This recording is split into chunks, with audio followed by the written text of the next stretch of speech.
नमस्कार। देशव्यापी खबरमा यहाँलाई स्वागत छ। दिनभरिका खबर देशव्यापी खबरमा यहाँलाई स्वागत छ। सुरु गरौं अहिलेसम्मका मुख्य खबरहरूबाट। प्रचण्ड र नेपाली कांग्रेसका उपसभापति पूर्णबहादुर खड्का बीच भेटघाट, गठबन्धनकै सरकार बनाएर जाने विषयमा छलफल। कांग्रेस संसदीय दलको नेतामा देउबाको विकल्प खोज्नु हुँदैन, कांग्रेस उपसभापति खड्काको भनाई।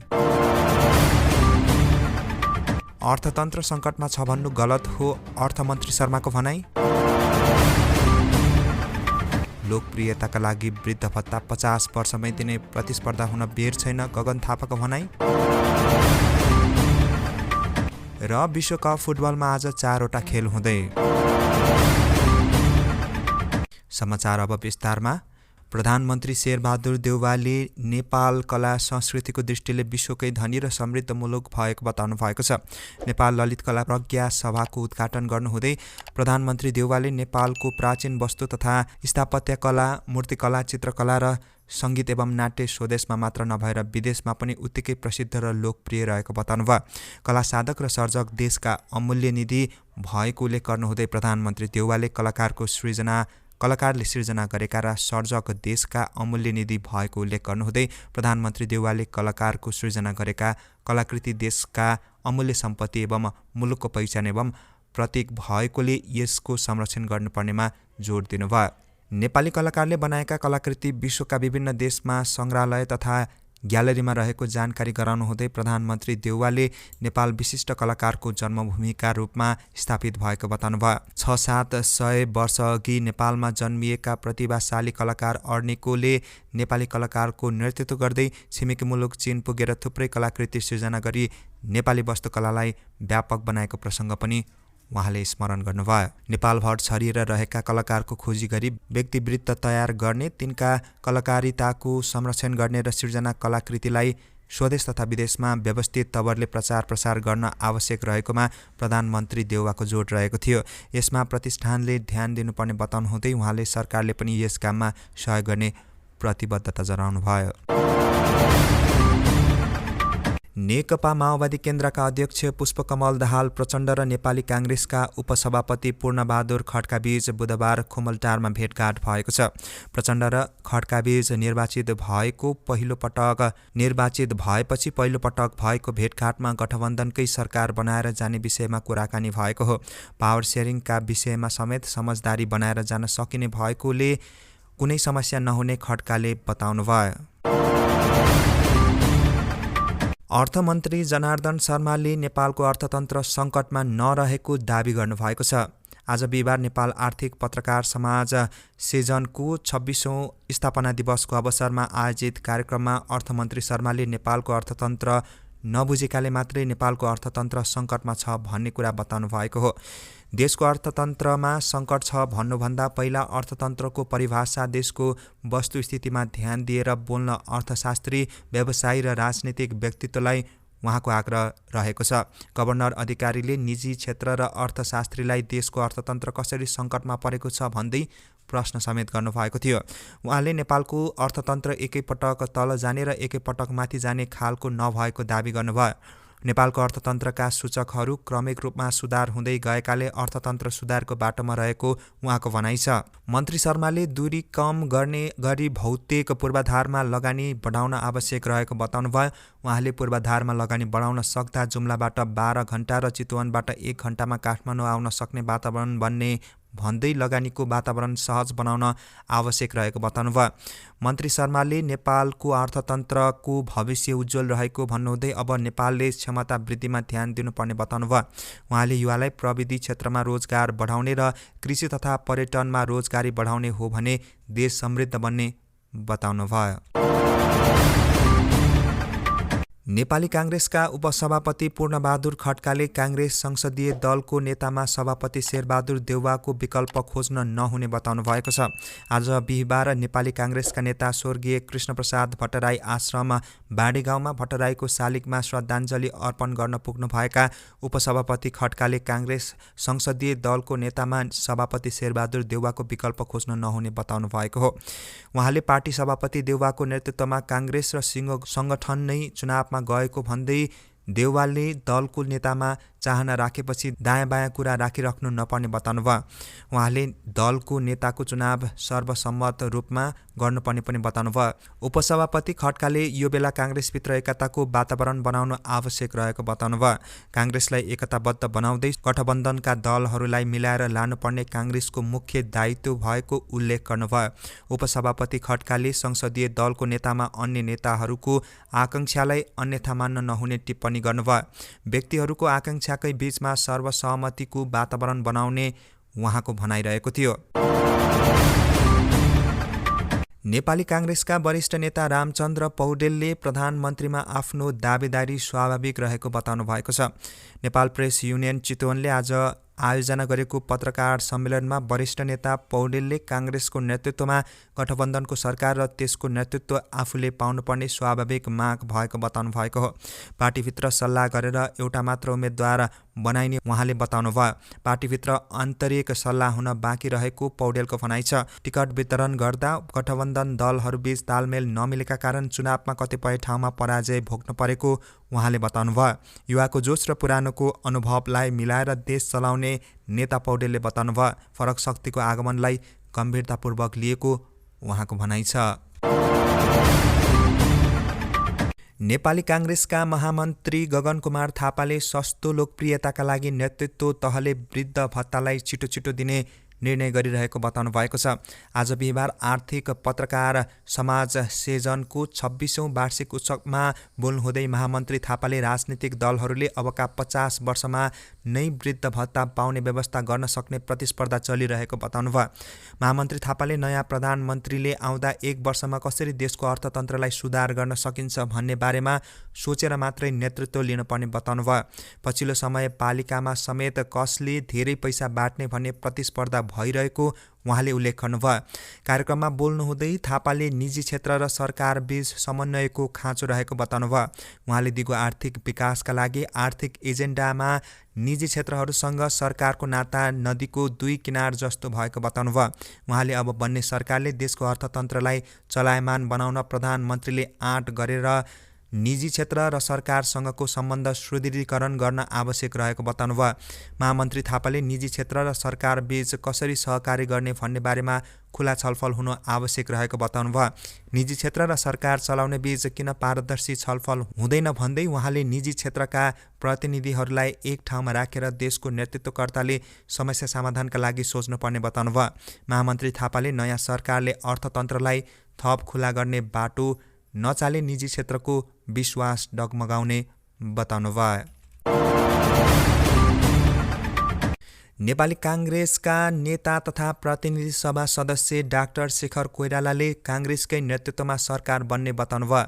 ठुलो पार्टी भएकाले अहिलेकै सत्ता गठबन्धनको नेतृत्व गर्दै काङ्ग्रेसकै नेतृत्वमा सरकार बन्ने उहाँले बताउनुभयो। उहाँले एकीकृत समाजवादी राष्ट्रिय दल बन्ने र संसदको सङ्ख्या थपिने विश्वास व्यक्त गर्नुभयो। विराटनगर स्थित कोइराला निवासमा पत्रकारहरूसँगको भेटघाटमा संसदीय दलको नेताको अङ्कगणितको खेल भएकाले अहिले नै म बन्छु भनेर बोल्ने बेला नआएको समेत बताउनु भएको छ। जनताको चाहना अहिले फरक रहे पनि संसदीय दलको नेता बन्न अङ्कगणितकै खेल भएकाले सरसल्लाह गरेर अगाडि बढ्ने उहाँले बताउनुभयो। चुनावको परिणामलाई लिएर समीक्षा गर्ने समेत उहाँले बताउनुभयो। नेता गुरुराज घिमिरे हार्नुको कारण काङ्ग्रेसभित्रकै अन्तर्घात भएको समेत उहाँले बताउनुभयो। सुनसरीको निर्वाचन क्षेत्र नम्बर 4 मा सञ्चार मन्त्री समेत रहनुभएका नेपाली काङ्ग्रेसका उम्मेद्वार ज्ञानेन्द्र बहादुर कार्की निर्वाचित हुनुभएको छ। प्रतिनिधि सभा सदस्यमा कार्की 30,483 मत प्राप्त गर्दै निर्वाचित हुनुभएको हो। उहाँका निकटतम प्रतिस्पर्धी नेकपा एमालेका जगदीश प्रसाद कुसियतले 30,371 मत प्राप्त गर्नुभयो। उहाँहरूबीच मतान्तर 112 मत रहेको छ। मङ्सिर 4 गते सम्पन्न आम निर्वाचन अन्तर्गत प्रतिनिधि सभाको समानुपातिक तर्फको 1,07,00,000 भन्दा बढी मत गनेर सकिएको छ। कुल 1,10,00,000 मत खसेकोमा त्यति गणना गर्दा हालसम्मको सदरमत 1,02,30,655 रहेको छ। अब गन्न जम्मा 3,00,000 मतपत्र बाँकी रहेका छन्। हालसम्मको मत परिणाम अनुसार नेकपा एमाले 27,28,600 23 मत ल्याएर अगाडि रहेको छ भने दोस्रो स्थानमा रहेको नेपाली काङ्ग्रेसले 25,98,556 मत पाएको छ। नेकपा माओवादी केन्द्रले 11,54,591 मत ल्याएर तेस्रो दल बनेको छ।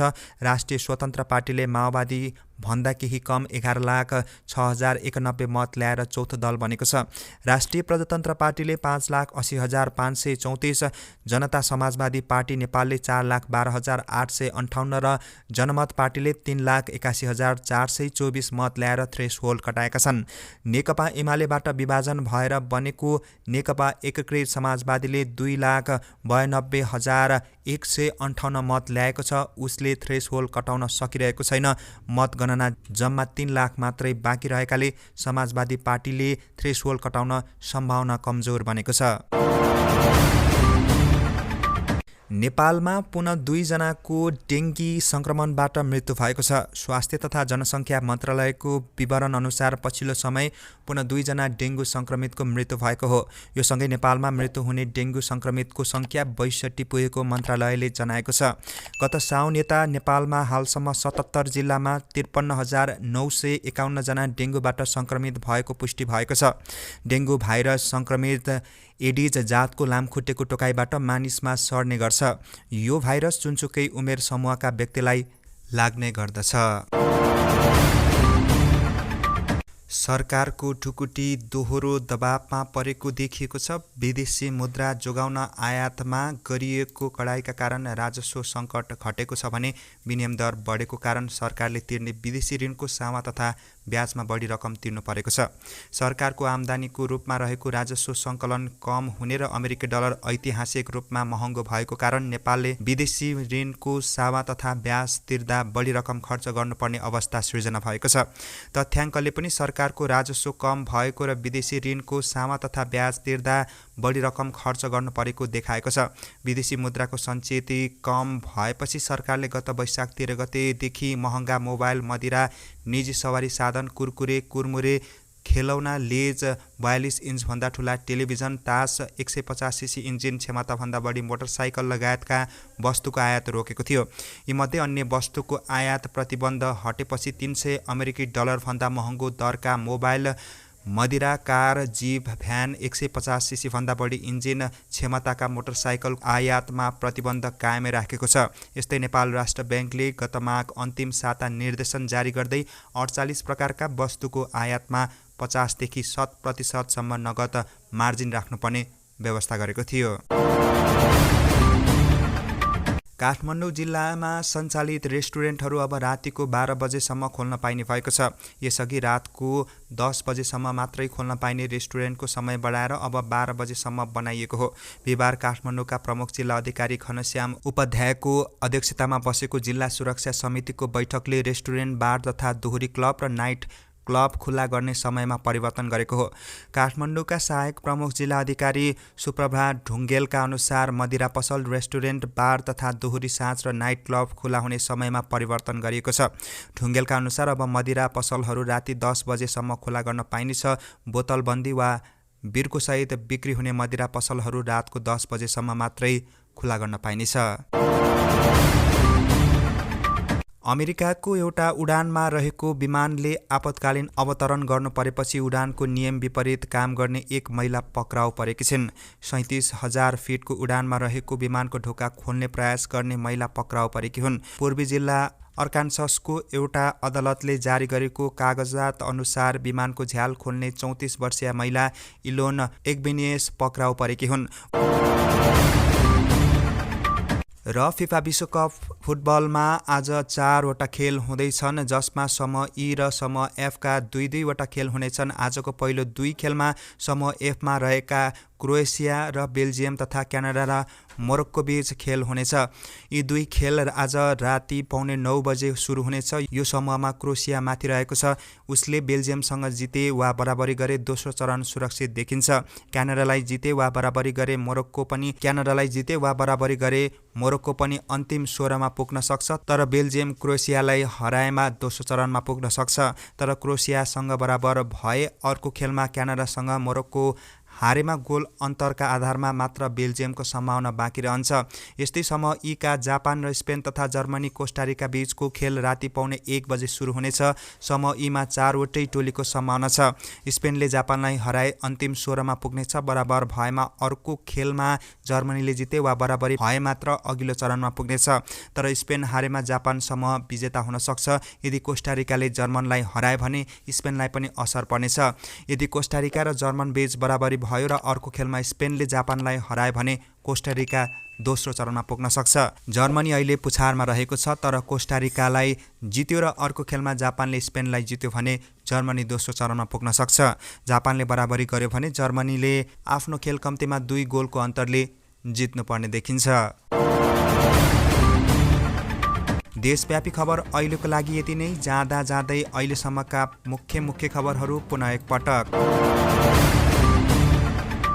प्रचण्ड र नेपाली काङ्ग्रेसका उपसभापति पूर्णबहादुर खड्काबीच भेटघाट। गठबन्धनकै सरकार बनाएर जाने विषयमा छलफल। काङ्ग्रेस संसदीय दलको नेतामा देउवाको विकल्प खोज्नु हुँदैन, काङ्ग्रेस उपसभापति खड्काको भनाई। अर्थतन्त्र सङ्कटमा छ भन्नु गलत हो, अर्थमन्त्री शर्माको भनाई।